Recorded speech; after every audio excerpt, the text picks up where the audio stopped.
Hey family, welcome back to Let's Study. Today we're studying in 2 Samuel chapter 15. Before we jump into the text for today, I want to tell you to go over to Kandi, Nicole, arise.com and get a copy of your Bible study along so that you can dive deeper into this word. So mine is titled in my Bible, Absalom's Revolt. Now what he doing now? What Absalom doing now, y'all? Let's find out what it is that he is doing now. So it says, after this, Absalom got himself a chariot, horses, and 50 men to run before him. He would get up early and stand beside the road leading to the city gate.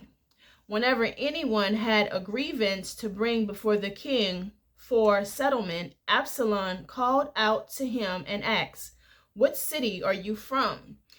If he replied, "Your servant is from one of the tribes of Israel," Absalom said to him, "Look, your claims are good and right, but the king does not have anyone to listen to you."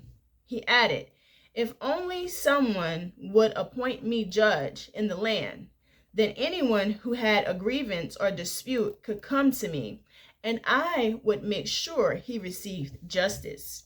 When a person approached to pay homage to him, Absalom reached out his hand, took hold of him, and kissed him. Absalom did this to all Israel who came to the king for settlement. So Absalom stole the hearts of the men of Israel. When 4 years had passed, Absalom said to the king, "Please let me go to Hebron to fulfill a vow I made to the Lord. For your servant made a vow when I lived in Jesur of Aram, saying, 'If the Lord really bring me back to Jerusalem, I will worship the Lord in Hebron.'" "Go in peace," the king said to him. So he went to Hebron. Then Absalom sent agents throughout the tribes of Israel with this message: "When you hear the sound of the ram's horn, you are to say, 'Absalom has become king in Hebron.'" 200 men from Jerusalem went with Absalom. They had been invited and were going innocently, for they did not know the whole situation. While he was offering the sacrifices, Absalom sent for David's advisor Ahithophel, the Gileonite, from his city of Githoth. So the conspiracy grew strong, and the people supporting Absalom continued to increase. Then an informer came to David and reported, "The hearts of the men of Israel are with Absalom." David said to all his servants with him in Jerusalem, "Get up, we have to flee, or we will not escape from Absalom. Leave quickly, or he will overtake us quickly, heap disaster on us, and strike the city with the edge of the sword." I told y'all he needed his butt whipped. Absalom, they didn't know what belt meant in King David's house. We could clearly see David was not sitting there talking, "I'm gonna get the belt." That was not a threat. Or maybe yet it was a threat that never happened, because there is no fear in here. All right, I'm sorry, but come on, y'all. Some of y'all who know, your parents used the belt. There's certain things, you even today you wouldn't even. Your mom or your daddy might be walking with a cane, but there's a part of you that thinks maybe they're going to take the cane and beat you with it. So you're not going to try them.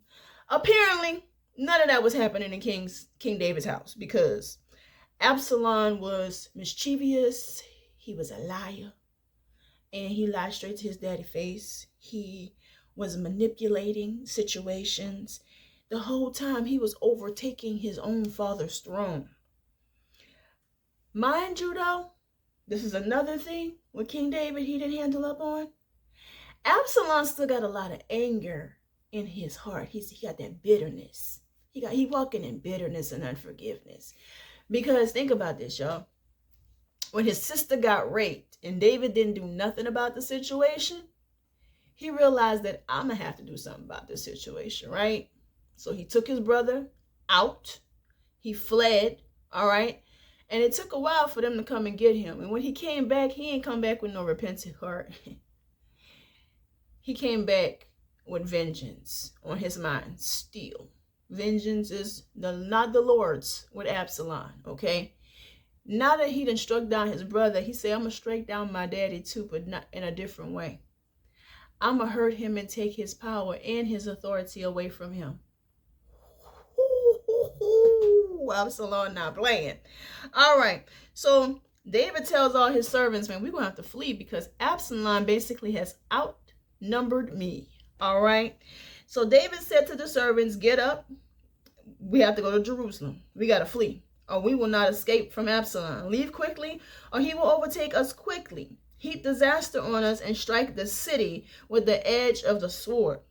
The king's servant said to the king, whatever my lord the king decides, we are your servants. The king set out, and his entire household followed him.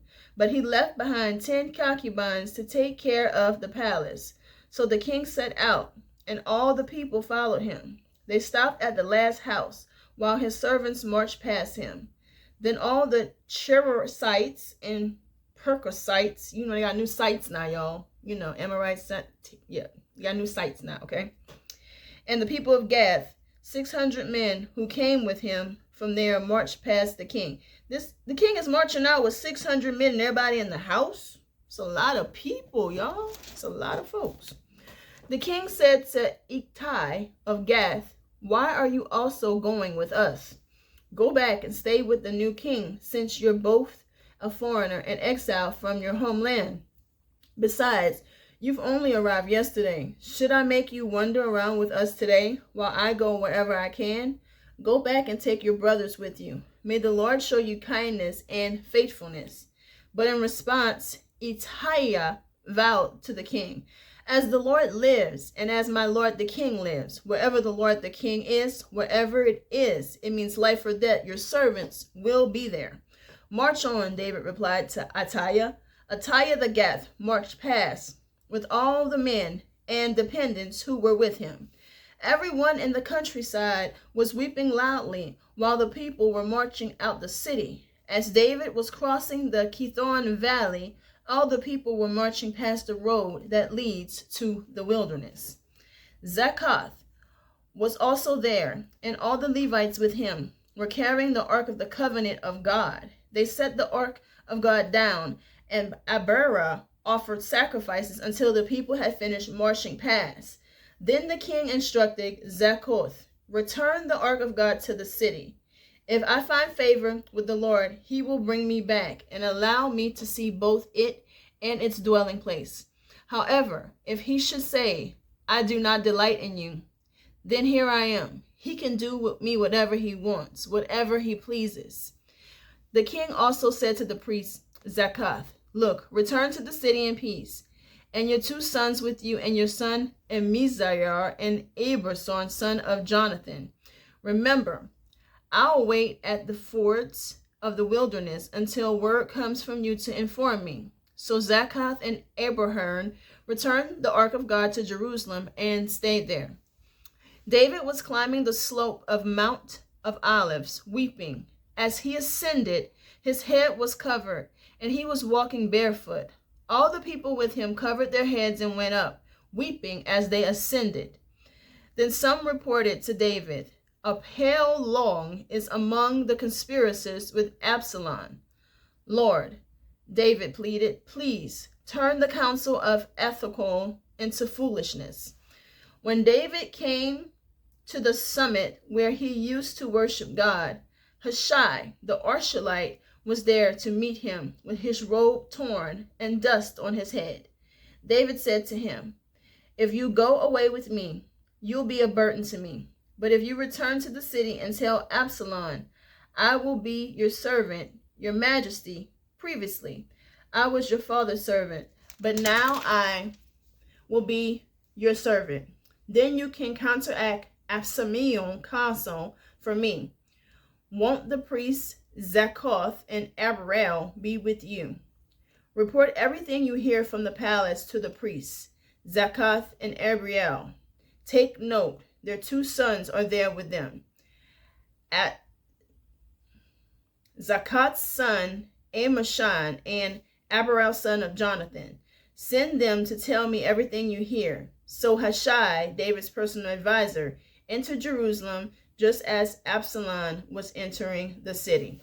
So David had to send his own spies, okay? He had to send somebody to help him devise a plan to overtake the new government of his own son, taking over his kingdom. He has to flee from his own household because of his son. This is what happens when you spare the rod and spoil the child, okay? This is what happens also when you don't take care of your business, just in general, as a parent. Because I'm seeing David really was not taking care of his business in that discipline area as a parent. He didn't discipline them when they was younger. They thought they could have whatever they wanted. You can have whatever you like, including your sister. You can just rape her and feel like ain't nothing gonna happen to you. Then the other one, y'all, it's just a hot mess over here in David family. I don't even know. I feel like I'm going in a circle. It's just a hot mess going on in this situation. David fleeing from his own house, running from his own child. I'm going to see y'all tomorrow, okay? Tomorrow we'll be up in chapter 16 to see how all of this is going to go down, because it's going down in Jerusalem. See y'all tomorrow.